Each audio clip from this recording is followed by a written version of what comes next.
Yo te pregunto, hermano, ¿a dónde irás sin fe?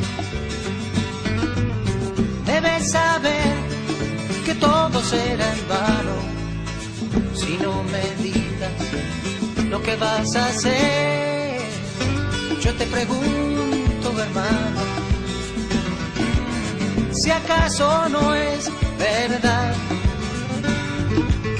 que Dios nos dio la vida para amarnos y ni siquiera sabemos perdonar.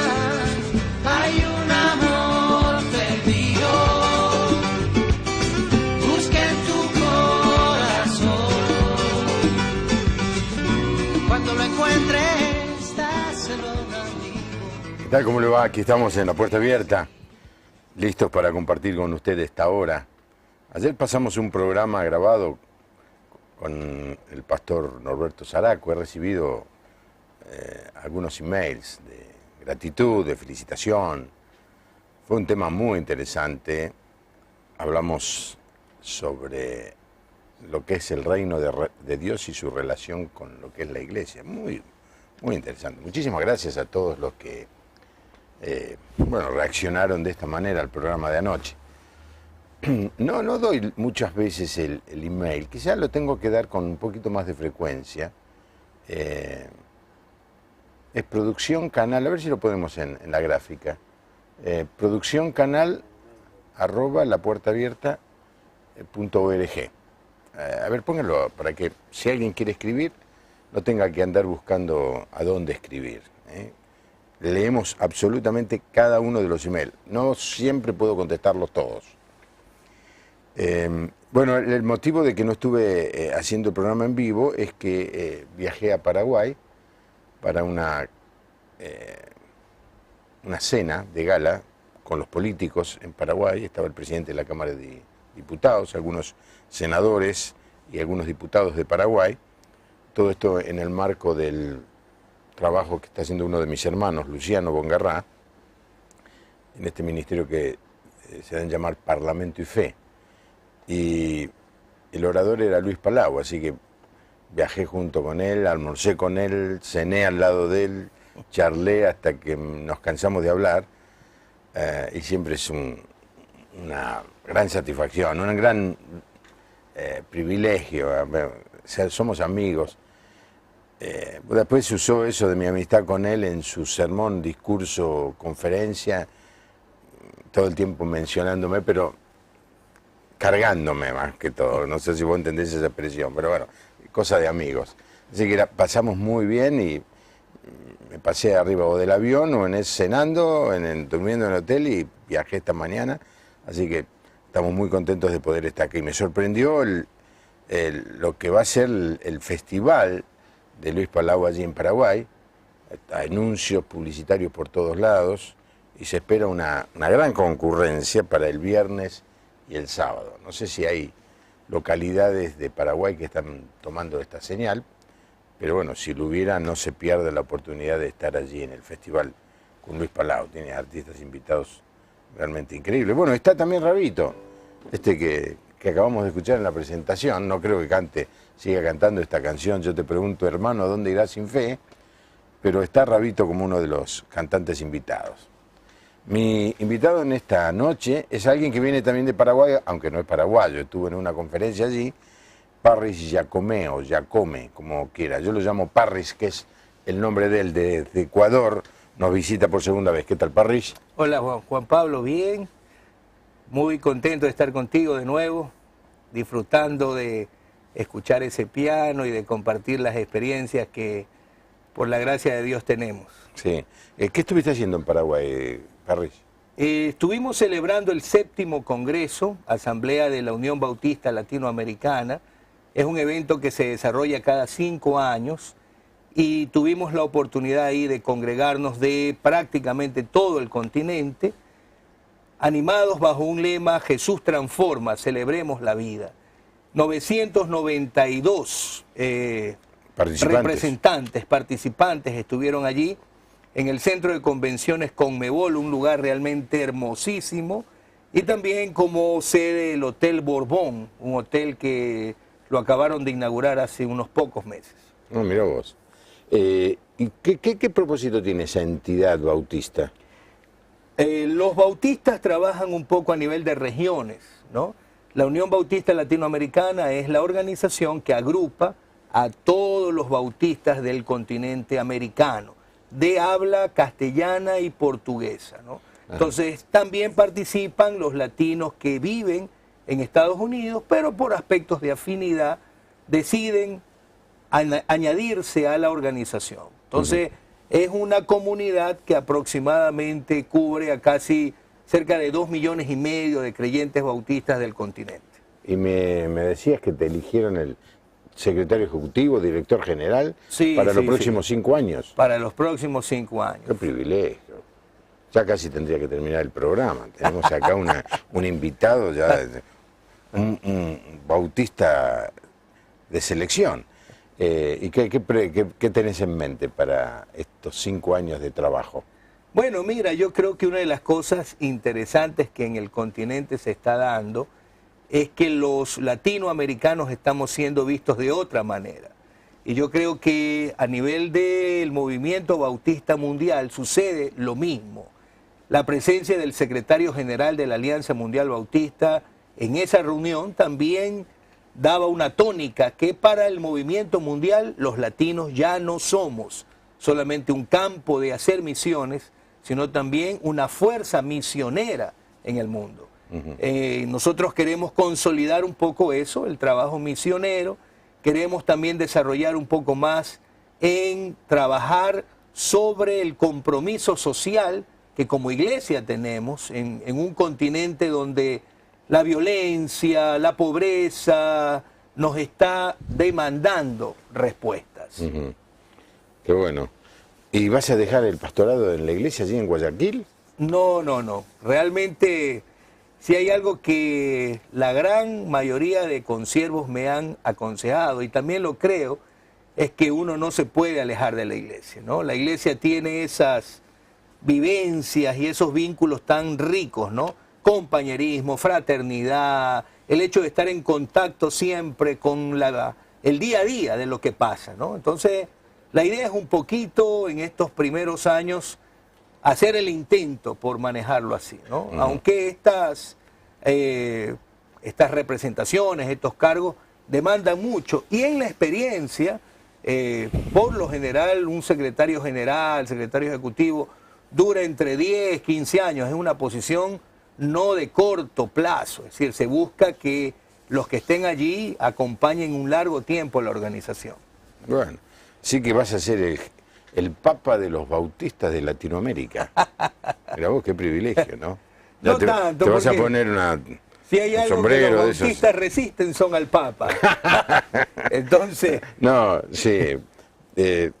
Pero le gusta mucho la organización. Sí, eso sí, Todos sí, los, eso sí. los chistes que se hacen con los bautistas es que por cualquier cosa arman una comisión. eso. Y Y sí, recogen ofrendas. y recogen ofrendas. Bueno, Parry, bueno, deseamos que Dios te bendiga realmente y que puedas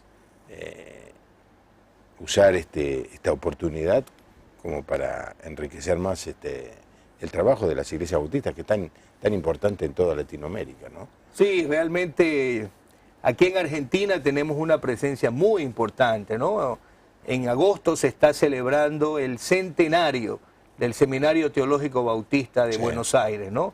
Una institución que ha bendecido al continente, que ha permitido que muchos siervos de Dios de la denominación y fuera de ella se formen, se eduquen.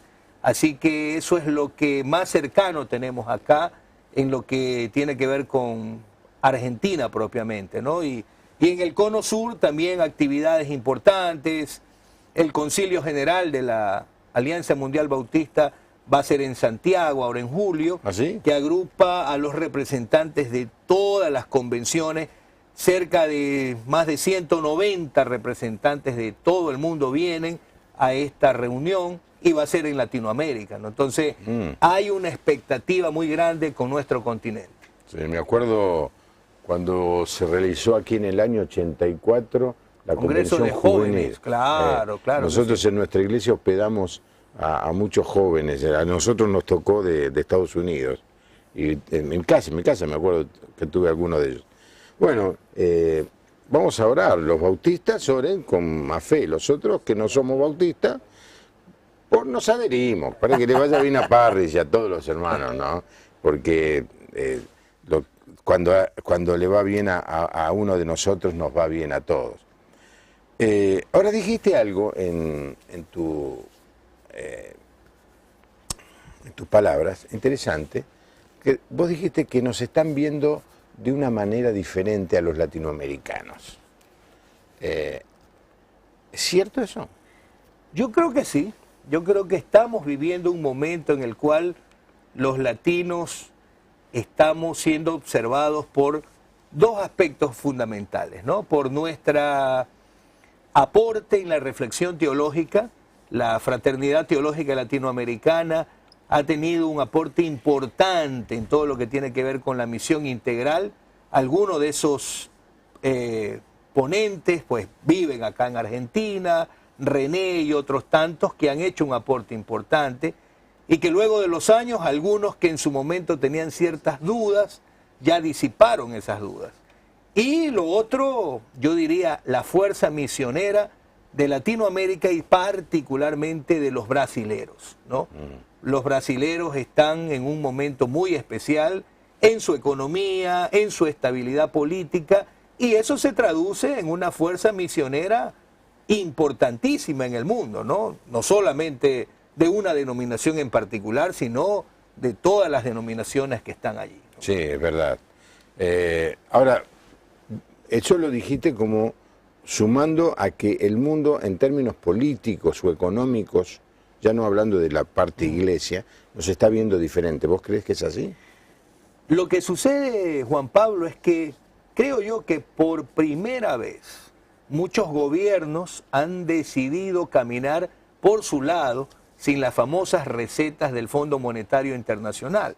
Eso ya es un ícono en cierto sentido, porque antes simplemente lo que se hacían era traer por sentado lo que venía desde el Banco Mundial, el Fondo Monetario y otras instituciones más.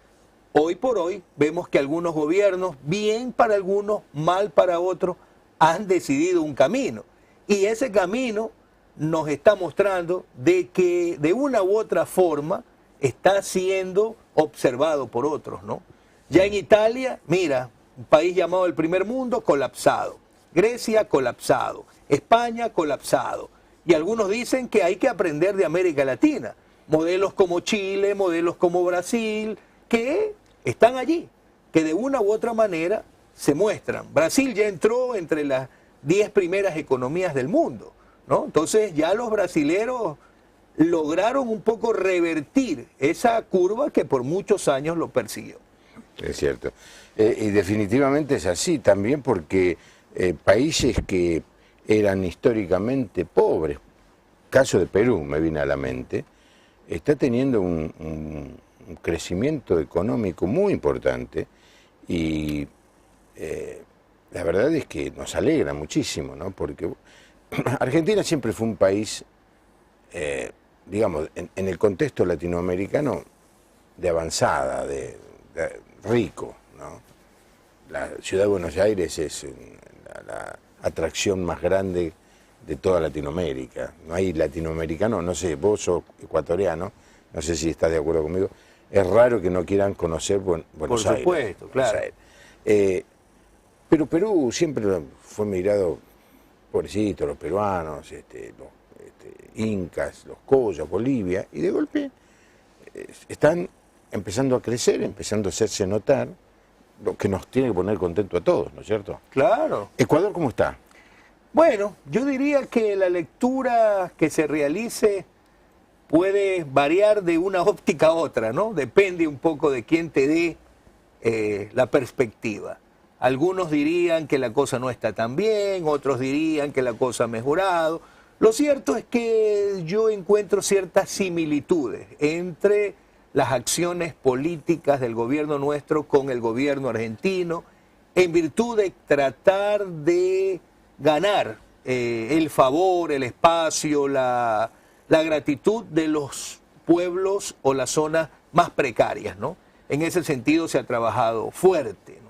Y yo diría que sí, que ha habido avances importantes en temas como salud pública, en temas como todo lo que es vialidad, en temas como seguridad social. Hay campos donde se ha avanzado. Si esta lectura te la da alguien de la clase media hacia arriba, va a decir que la cosa está terrible, porque alguien tiene que pagar esa factura. Y quienes están pagando son los que están en ese nivel, ¿no? Impuestos, más impuestos y la cosa... Algunos dicen que ya no la aguantamos más. No suena conocido esto, ¿no? Bueno, hemos recibido, todavía no entramos en tema, estamos simplemente haciendo la introducción, se nos está yendo el tiempo, pero Paola de Córdoba nos felicita y nos desea bendiciones para los dos. Los teléfonos son el 4568-6452, 4568-6667, el teléfono para la audiencia de Rosario es el 607-5728, es el martes 24, ¿no es cierto? 24. Martes 24 de abril y estamos aquí en vivo, son las 10:20 de la noche, para que no le quepa ninguna duda a nadie. ¿Sabés, Parrish, dado tus viajes y el conocimiento que vos vas teniendo de todo lo que está pasando en el mundo, particularmente en Latinoamérica, me gustaría que pudiéramos hablar de los 4 o 5 grandes desafíos que tenemos como sociedad, como países, y después 4 o 5 desafíos, digo, no te impongo que sean 4 o 5, digo, 4 o 5 desafíos que tenemos como iglesia, ¿no? Así, en términos de un ciudadano ecuatoriano, no sos de la clase pobre, tampoco sos de la clase rica, sos un trabajador, en este caso un pastor, pero que viajás y vos ves lo que está pasando en Latinoamérica y también lo que pasa en el mundo.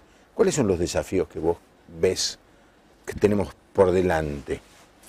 Bueno, en Latinoamérica, Juan Pablo, yo creo que hay una fotografía muy parecida, ¿no? Y las brechas, para mí un desafío es cómo poder trabajar en que esas brechas se vayan cada vez acortando más, ¿no?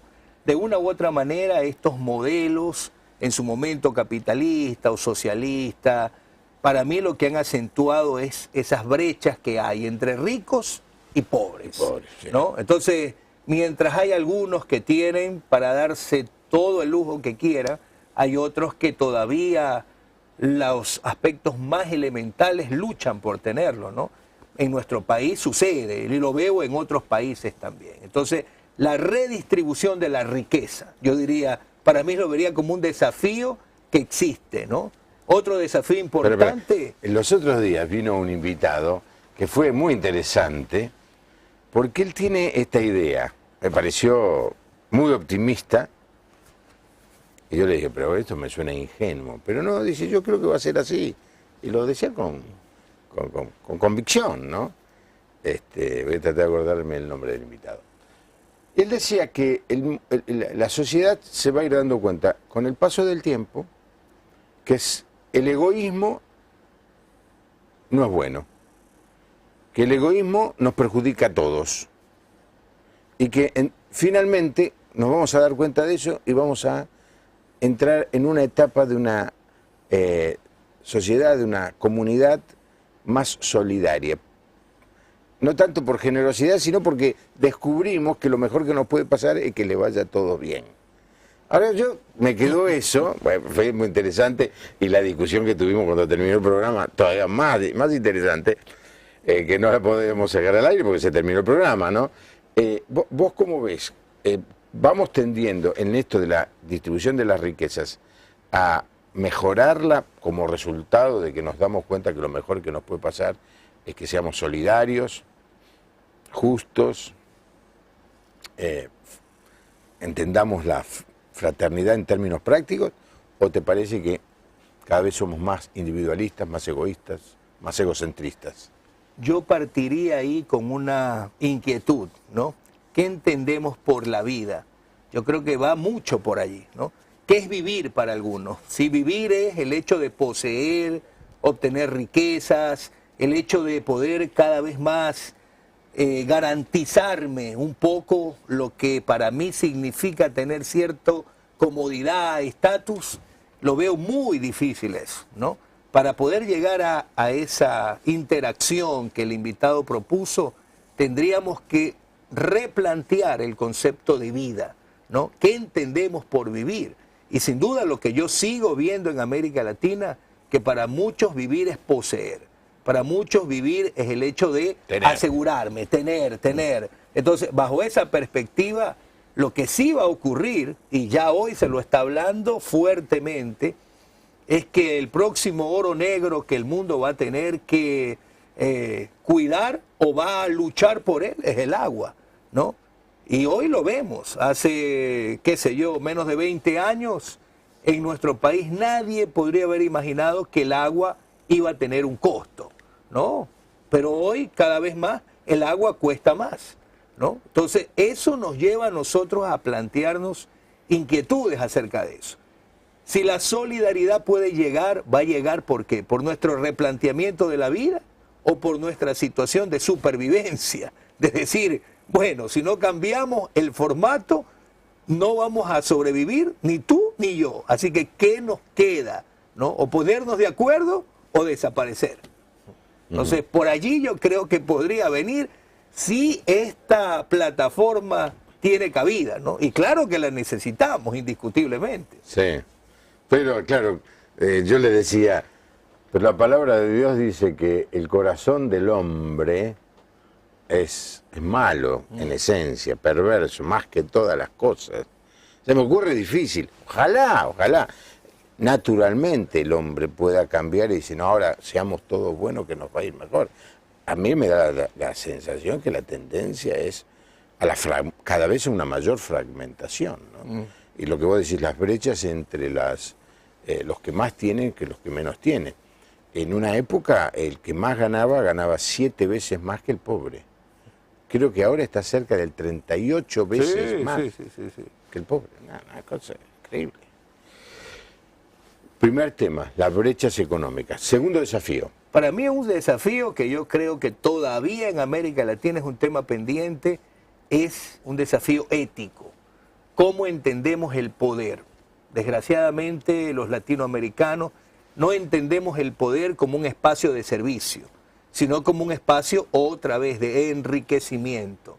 Entonces el tema de la corrupción, no hay país en América Latina que no tenga que lidiar con esto, unos más que otros, pero entre los 10 países más corruptos que hay varios latinoamericanos allí. Entonces un tema desafiante es qué hacer con nuestras nuevas generaciones para que ellos puedan ver los espacios de poder como un espacio de servicio y no de beneficio personal, ¿no? Que tristemente resulta así. Entonces yo veo ese otro desafío grande que como sociedad tenemos que llevarlo adelante. Claro, vos fíjate que la sociedad preferencia, honra, felicita, reconoce, valora al tipo que tiene. No sale en las tapas de la revista la gente pobre, salen los ricos, mostrando sus autos, sus joyas, sus casas. Esa misma sociedad, cuando ve a un político que no prospera económicamente, que no roba, lo menosprecia. Esa misma sociedad es la que mira para otro lado cuando ve que los políticos se enriquecen. Definitivamente necesitamos un cambio en ese aspecto en Latinoamérica, ¿no? Sí. En otros países por nada tienen que renunciar, porque un cuñado hizo un negocio, está en juego la posición del primer ministro, del presidente. El cuñado hizo un negocio usando sus relaciones. Si fuera acá estaríamos acéfalos la mayoría de los países de Latinoamérica. Por eso, la verdad que es admirable. Yo no tengo un gran conocimiento, pero lo que está haciendo la presidenta de Brasil me parece muy valioso, ¿no? Alguien sospechado, fuera, empezamos otra vez. Ojalá esto alguna vez sucediera en otros países. María de Santa Fe pregunta, ¿cómo enseñar a ser desprendido y no egoísta? ¿Cómo se enseña eso? Bueno. Volviendo al punto 1, ¿no? Pero los llamados telefónicos tienen, a ver, tienen este problema, que a veces cuando llega el llamado y lo leemos estamos ya hablando de otra cosa, pero creo que es muy importante contestar a la audiencia, ¿no? Yo diría, Juan Pablo, que realmente allí es donde los valores del reino tienen que ser rescatados. Es decir, si el reino no termina siendo para nosotros, como hijos de Dios, como creyentes, nuestra real plataforma de vida, entonces no tiene sentido. Y yo creo que si hay algo que el reino nos sigue martillando, es la bendición de dar, ¿no? De una u otra manera, en pequeña escala o en mayor proporción, creo que el creyente aún de un templo, de una iglesia sencilla, ha visto en su propia experiencia los beneficios que ha traído el hecho de ser desprendido, ¿no? Porque atrás de eso hay un acto extraordinario que evidencia lo que el Evangelio es. El Evangelio es dejar de ser para que otro sea. Es decir, si ese concepto de Evangelio no está claro en mí, entonces yo no estoy realmente entendiendo lo que Jesús vino a proponer. Que cuesta, por supuesto. Jesús está hablando de que seguirlo a Él cuesta. La salvación es gratuita, el seguimiento no. El seguimiento tiene un precio. Y ese precio incorpora justamente esto, el estar dispuesto a dejar aquello que tal vez en mi lectura me está impidiendo seguir a Jesús. Que muy interesante, ¿eh? Ser como Cristo, que se dio todo, que entregó todo, que dejó todo por el bien de los demás. Ese es nuestro modelo. Por eso a veces sorprende que hay gente que predica un evangelio de acumulación, un evangelio de ponernos encima todo lo que Dios nos da, cuando Dios nos lo da para que lo compartamos con los otros, ¿no es cierto? Bueno, entonces dijiste dos cosas, voy a tratar de resumir, no me va a costar, porque son 2 puntos, cuando sean 6 o 7 ya voy a tener más problemas. El primero es el tema de trabajar como desafío, ¿no? Para achicar la brecha entre ricos y pobres. Y la segunda, el dilema ético, ¿no? de nuestros países, donde se vea los casos de corrupción de una manera muy ligera, los jueces miran para otro lado, se roba y nadie va preso. Yo no sabes si sabes, pero la Argentina el año que viene va a cumplir 30 años de democracia ininterrumpida. Y la verdad que hemos sido un país, por lo que han dicho los jueces, ¿no? De lo más correcto y justo y santo, porque solamente ha ido presa de alto nivel una persona, la ingeniera Julia Alzogaray, una sola. El resto ha sido sobreseído. Hubo explosiones en un arsenal, hay culpables.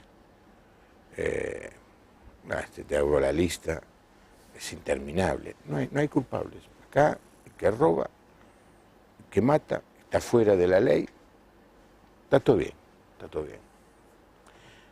Este es un gran tema, porque un país corrupto no tiene posibilidades de progreso, no tiene. Porque si el otro roba, yo voy a empezar a robar. Claro. Entonces, acá todo es igual, nada es mejor. Lo mismo un burro que un gran profesor. No hay aplazados ni escalafón. Los inmorales nos han igualado. Si uno vive en la impostura y otro afana en su ambición, es lo mismo que será cura, corchonero, rey de basto, caradura o polizón. Así dice el tango. Y mira cuándo lo dijo, ¿ah? No en era ni la década del 40, ya lo antes, estaba diciendo. En la década del 30 lo dijo. Sí, Es sí, una sí, profecía exacta. Desafío 3. Desafío 3, yo diría romper esa perspectiva caudillista todavía en América Latina, ¿no? Y lo vemos en Centroamérica, en Sudamérica, esas figuras de Mesías que todavía se siguen buscando, ¿no?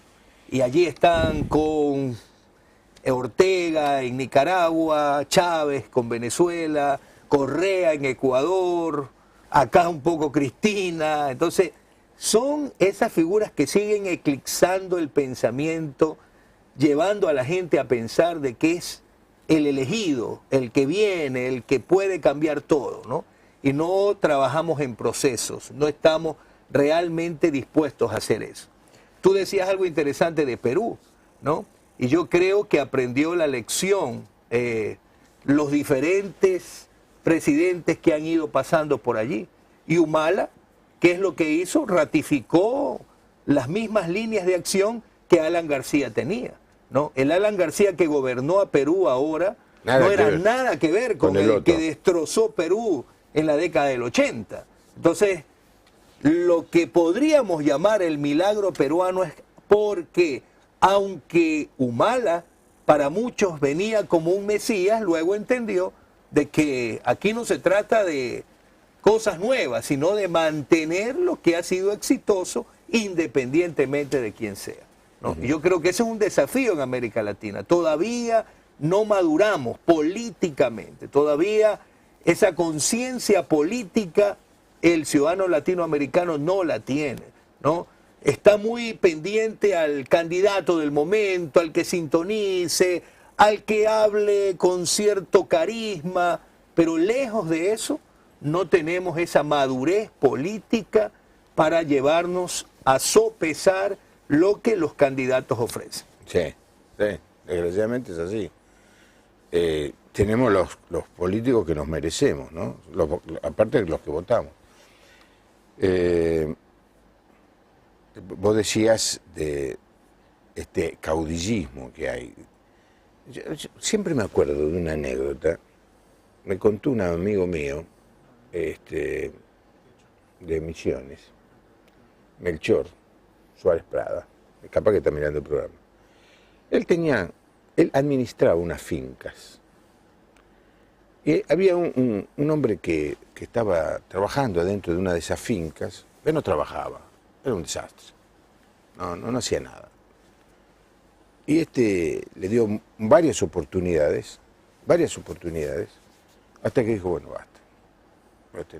No rinde, no trabaja, no cuida, no siembra, no cosecha, basta, hasta acá llegamos. Y el hombre le dijo, no, patroncito, dice, no me pague más el sueldo, pero no me deje sin patrón, necesito tener un patrón. Nos lo contaba tratando de explicar esta mentalidad de buena parte de la ciudadanía latinoamericana, de la necesidad de tener alguien que le maneje la vida, alguien que le tome las decisiones, alguien que le diga lo que tiene que hacer. Y prefiere y acepta y se aguanta que esa persona haga lo que quiera, no sea justo, no sea honesto, pero quiere tener ese papá. Y le pasa mucho, por el comentario que vos haces, Parrish, le pasa mucho a muchos países latinoamericanos. Sí. Andan buscando un papá. Bueno, digamos, uno necesita tener un papá en cierta etapa de la vida, después tiene que evolucionar y empezar a pensar por sí mismo, ¿no? Déjame contarte una experiencia que viene a mi mente sobre algo que realmente a nosotros nos golpeó. Mi esposa es psicóloga, ella escribe en un periódico ahí en Ecuador, el más importante, que se llama El Universo, al cual nuestro presidente le puso una demanda multimillonaria de 40 millones de dólares y le ganó, y luego le perdonó, pues según él, la pena. Y una señora que lee lo que mi esposa escribe, todo, viene y la llama y le dice, doctora, quiero que me permita algo, yo quiero ser su esclava. Y mi esposa se queda como loca frente a ese comentario. Perdón, le dice, yo quiero ser su esclava, dice. Le dice, ¿por qué usted me dice esto? No, es que yo trabajo en una casa y realmente mis patrones me están sacando. Y yo he leído lo que usted dice y me gusta lo que usted dice y yo quiero que usted me permita que yo la sirva a usted y que yo sea su esclava porque yo necesito tener a alguien a quien poder servir. Entonces realmente nos dejó en una pieza, podríamos decir, lo que tú comentabas, ¿no? Que estamos hablando siglo XXI y todavía estas líneas de pensamiento están, yo no digo en uno ni dos, en una parte importante de la sociedad latinoamericana. Sí, inclusive no quiero usar el tiempo para sacarte tema a vos, Parris, pero esto sucede en muchísimas iglesias también. Hay gente que va a una iglesia en donde le dice, mire, usted tiene que tomar sus propias decisiones, usted es responsable de lo que usted hace, usted tiene libertad para acertar y equivocarse, pero las consecuencias las va a tener usted. Y hay mucha gente que quiere ir a una iglesia donde el pastor o el líder le diga lo que tiene que hacer. Le marque la vida. Le marque la vida. Va a un lugar donde dice, no, la decisión la tiene que tomar usted. No, acá no hay autoridad. Tengo que ir a un lugar donde hay autoridad. La autoridad significa que le bajan línea y la persona dice sí y amén. Es sorprendente que hay muchísima gente que prefiere eso a vivir una vida de libertad. Ahora, yo no soy sociólogo ni psicólogo, pero es un tema interesantísimo para estudiar, ¿no? Claro, definitivamente. Porque si la sociedad es así, capaz que los que pensamos de otra manera estamos a contramano de la historia. Por eso no tenemos el éxito que nos gustaría tener. ¿Algún desafío más? Yo diría el pluralismo, ¿no? Es algo que como sociedad nos va a tener que llevar a mucha reflexión, ¿no? Esa pluralidad que hoy hay en el mundo nos va a plantear el hecho dónde están las líneas, porque hoy blanco y negro no se sabe qué mismo es. Y ese pluralismo que la sociedad está tratando de levantar a través de las defensas de las minorías, que son válidas en reconocer sus derechos, pero al mismo tiempo nos presentan a nosotros el tema ético nuevamente de qué vamos a entender por convivencia. Familia, ¿qué es hoy? ¿Cómo entendemos esos conceptos? ¿Cómo entendemos el concepto de pareja? Es decir, hoy tenemos un desafío tremendo, que ya no hay país que no lo esté viviendo, ¿ah? No es esto algo que para algunos solamente lo viven en Europa o en Argentina por la ley que pusieron hace 2 años, lo estamos viviendo en todas partes. ¿Cómo entender ese pluralismo en el sentido de ¿hay líneas o no hay líneas? Y si hay líneas, ¿quiénes la marcan definitivamente? Claro, es muy interesante. Por eso, digamos, en muchos lados la gente no quiere, es decir, la Biblia, juran los políticos, ahora cada vez menos, pero juran sobre la Biblia, pero no la leen, ¿no es cierto? Porque, digamos, un elemento que podría marcar la línea de lo que está bien y lo que está mal es la palabra de Dios. Pero la sociedad cada vez, o por lo menos, yo no digo la sociedad, digo los sectores gobernantes, cada vez están más lejos de pensar lo que es la palabra de Dios. Entonces está la moral, si te gusta a vos, hacelo. Si te viene bien, si te conviene, hacelo. No importa si está bien o está mal en términos éticos. Está bien, está mal si a vos te va bien. Claro. Pero alguien tiene que decir que está mal. Que un hombre abuse de una niña de 6, 7, 8, 10 años, 15 años, que abuse, está mal. Aunque los pedófilos digan que el hombre tiene derecho porque siente que esa es su manera de ser feliz. Escúchame, no estoy diciendo una barbaridad. En algunos lados se están haciendo campañas para que se declare un día al año el Día de los Pedófilos. Son las personas que abusan de los menores. Va a llegar un momento en que ninguno de estos que dicen, no, esto no está mal, esto no está mal, esto no está mal, va a tener que seguir esa tendencia y atender eso, porque ¿por qué no? Yo tengo derecho. Alguien dice que está mal, y es Dios. Alguien dice. Pero claro, vos te encontrás con una sociedad y dice, a mí Dios no me interesa. Lo que diga Dios tampoco. Entonces, la sociedad va en un estado de putrefacción que no sabemos hasta dónde va a llegar, ¿no es cierto? La verdad, 4 puntos muy fuertes, Parris, me has sorprendido. Ahora, vamos a la iglesia. ¿Cómo responde? No. ¿Cuáles son los desafíos de la iglesia? Seguramente responder a estos 4 desafíos, digo yo. Bueno, ahí es donde necesitamos entender algo, Juan Pablo, y es que la iglesia es sociedad también. Es decir, todos estos desafíos que en un sentido planteamos en la sociedad se reflejan en la iglesia, porque no podemos diferenciar o dividir fe y sociedad, ¿no? La fe interactúa en un conglomerado humano. La gente que va a nuestras congregaciones es gente que lucha con la corrupción, es gente que tiene un concepto de distribución de riqueza muy marcado, es gente que todavía, como tú bien lo señalabas, espera un caudillo que marque su vida. Y es gente que tiene serios conflictos en saber hoy qué hacer con su vida, si lo que dice la palabra o lo que está escuchando en otros lados. Entonces, para mí la fotografía de la iglesia no varía mucho de lo que la sociedad está pasando. Si queremos hablar ya de la iglesia como organización, tal vez ahí sí haya desafíos muy puntuales de la organización llamada iglesia. Pero si queremos hablar de la gente, del componente humano de la iglesia, yo diría que vive exactamente los mismos desafíos que la sociedad. Ahora, frente al primer desafío, que era el tema de reducir la brecha rico y pobre, ¿cuál es el mensaje? Yo diría que ahí cartas como las que Lutero nunca estuvo de acuerdo y la quiso borrar, como Santiago, es un desafío realmente, ¿no? Porque Lutero nunca estuvo de acuerdo con esa carta y pues para él no tenía razón de ser. Pero creo que Santiago es una carta que le habla duramente al rico, ¿no? Y yo creo que en todos los países hoy hay iglesias que están tocando gente que tiene sus recursos.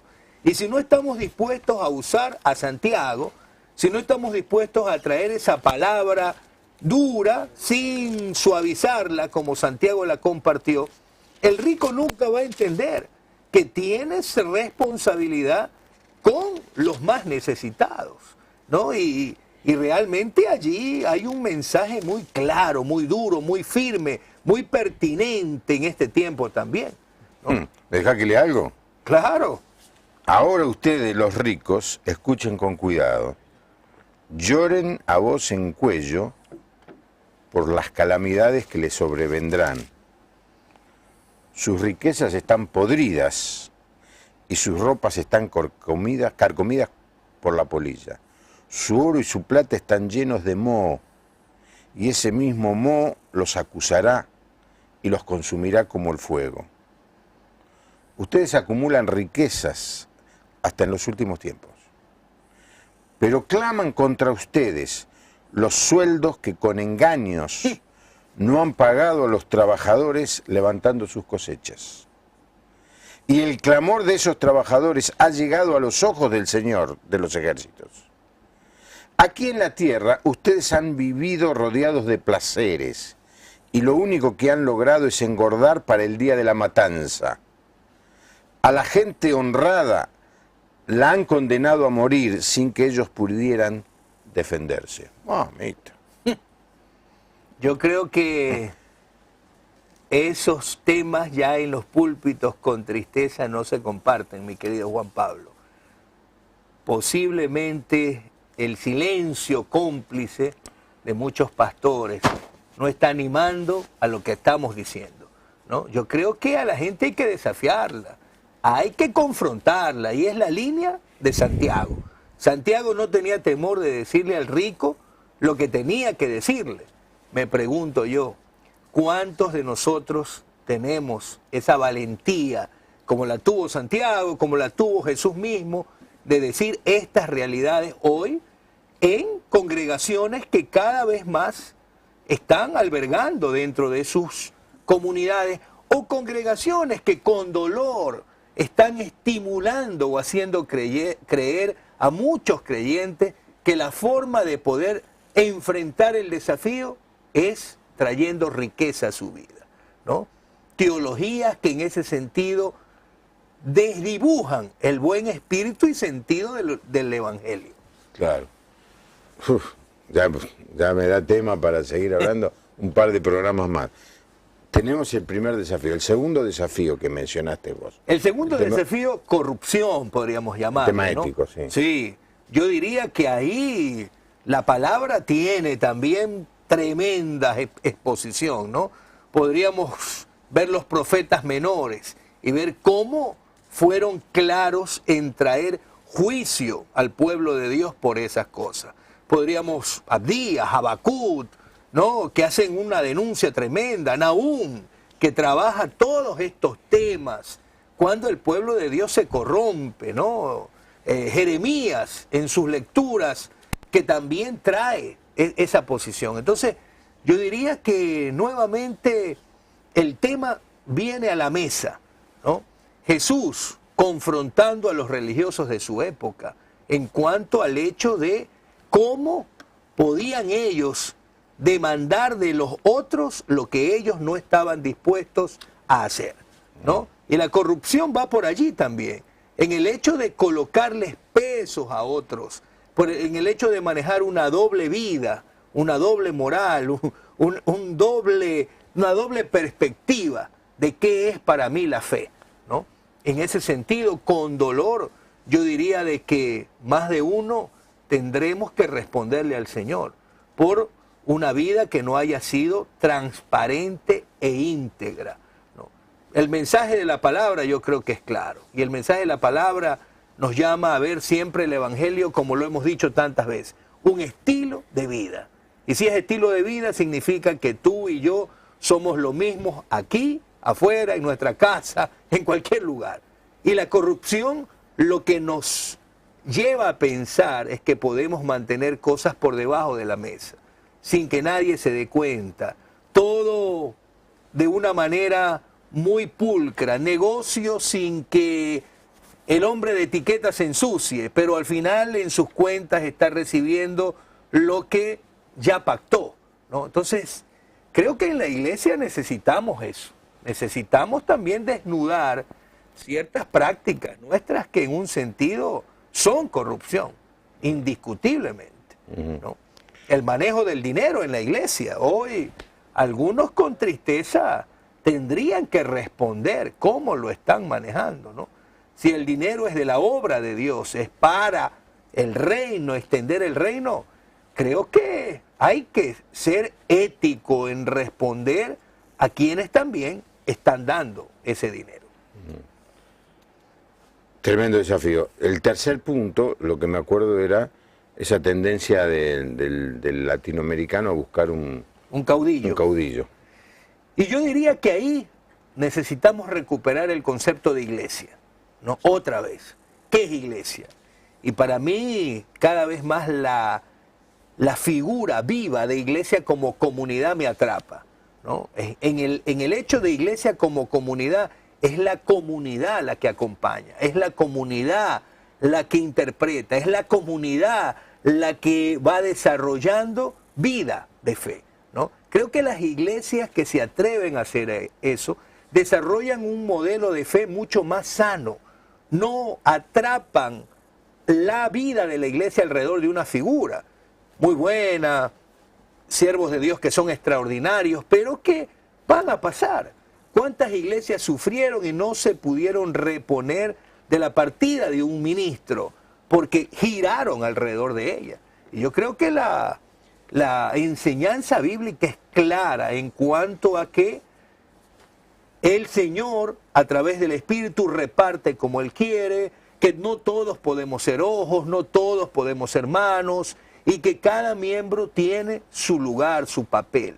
Si aprendemos eso, si entendemos esa dinámica, yo creo que las iglesias estaríamos mejor preparadas para dar un modelo alternativo a la sociedad, un modelo comunitario, que sin duda a lo largo del Nuevo Testamento Pablo lo defiende, lo sustenta y está dispuesto siempre a recordarlo. Lo que pasa es que te vas a encontrar con algunas personas que te dicen, bueno, pero en la Biblia se habla mucho de la autoridad espiritual, y te sacan los personajes como, qué sé yo, Elías, Samuel, Moisés, Moisés, que tenían autoridad. Los patriarcas. Patriarca. Aún dice en el mismo Nuevo Testamento, el apóstol Pablo era una persona que tenía autoridad, plantaba iglesias, enviaba a sus discípulos a tomar control o a arreglar situaciones en iglesias que tenían problemas. Entonces, la figura del liderazgo de una persona de autoridad está clara. El tema es ¿para qué la autoridad? Yo creo que ahí va el tema. El tema no es no tener autoridad. Yo creo que la autoridad es necesaria, pero indiscutiblemente la pregunta es ¿para qué autoridad? Y yo creo que, citando el último ejemplo que tú dices, Pablo trabaja la autoridad desde un punto de vista en la cual nunca utilizó esa autoridad para beneficio personal. Nunca. Él habla y dice, he trabajado con mis manos y cuando he tenido que trabajar, he trabajado. Cuando he tenido, por gracia de ustedes, que recibir, lo he recibido con alegría, ¿no? Es decir, vemos en Pablo esa actitud siempre, jamás en eso. Lo vemos en Pedro. Pedro, cuando le escribe en su carta universal, dice, yo anciano como ustedes. Y me encanta eso de Pedro, porque Pedro pudo haber reclamado su paternidad, como algunos dicen hoy, apostólica. Pero Pedro le dice, yo anciano como ustedes, se pone en el nivel de ellos. Yo creo que eso es algo extraordinario. Y como pastores tenemos esa necesidad de dar ese ejemplo, que la gente nos pueda ver como uno de ellos también, no como alguien inalcanzable, como alguien con el cual no puedo hablar, conversar, no puedo nada. Entonces termino siendo un híbrido porque soy pastor, pero no pastoreo al final. Y termino en una situación muy, muy desafiante. Sí, pero ¿cómo le enseñamos a la gente a que tome su posición y deje de depender de los otros, ¿no? En gran parte viene de nosotros también. Claro. Yo diría que el líder tiene ese desafío. Pero tú decías algo, Juan Pablo. Yo creo que muchos líderes no quieren eso, ¿no? Quieren ser indispensables para la gente. Porque si yo soy indispensable para alguien, lo puedo controlar, lo puedo manipular, puedo hacer con él lo que quiera. Si yo le enseño a esa persona de que mi rol con él es educarlo, formarlo, acompañarlo, pero que él tiene que crecer, para algunos es peligroso, porque ya no van a ejercer poder dominio sobre esa vida. Bueno, nos quedan 2 o 3 minutos. Estoy mirando el reloj con insistencia, ¿no es cierto? Quedan 2 o 3 minutos. Falta un punto. ¿Cómo responde la Iglesia al pluralismo? Al pluralismo, claro. Yo creo que ese es uno de los más grandes desafíos, sin duda alguna, porque tenemos que entender algo que es muy cierto también. Jesús nos da cátedra en eso, yo diría, ¿no? Él entendió y vio también en los samaritanos a alguien diferente a su pueblo originario, pero los amó, los acompañó, estuvo allí, y yo creo que la iglesia necesita también eso. Tal vez en nuestro mensaje a veces discriminatorio perdemos oportunidades de mostrar que el evangelio es más que un mensaje. Por sobre todo son acciones de amor para aquellos que están en medio de sus luchas tratando de encontrar respuestas. Y creo que allí va a ser desafiante ver si podemos hacerlo, ¿no? Sí, tremendo desafío que tenemos como Iglesia. Parris, y gracias por visitarnos. Gracias a ti. Vamos a estar orando. Yo le pido a todos que estemos orando por él en esta nueva responsabilidad que tiene, que es de dirigir digamos, a la entidad que nuclea a todas las convenciones bautistas de Latinoamérica. Así es. No es poca cosa, ¿eh? Así que vamos a estar. Y me ha encantado la charla, Parris. Gracias, Juan Me ha Pablo. encantado la charla. Espero que le haya gustado a usted. Lo haya hecho reflexionar. No intento hacer un programa entretenido. Para entretener hay otros canales al lado de este, mucho mejor. Intento hacer un programa en donde la gente piense, aprovechando la visita de los amigos que sacrifican un par de horas de su vida para venir a estar con nosotros. Cuando termine el programa lo que queda es la reflexión. Yo siempre le digo, Stott decía, un buen sermón es un sermón que perturba. Si no perturba, no es un buen sermón. Y a veces digo lo mismo.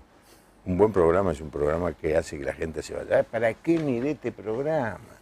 Ahora me llenó de responsabilidad, me llenó, ahora tengo que pensar. Sí, lo siento mucho. Pero supongo que te tiene que reevaluar su vida a la luz de todo esto que hemos charlado. Gracias, Parris. Gracias, Juan Nos Pablo. encontramos con usted mañana. Espero que tenga una hermosa noche y que Dios le bendiga. Hasta mañana.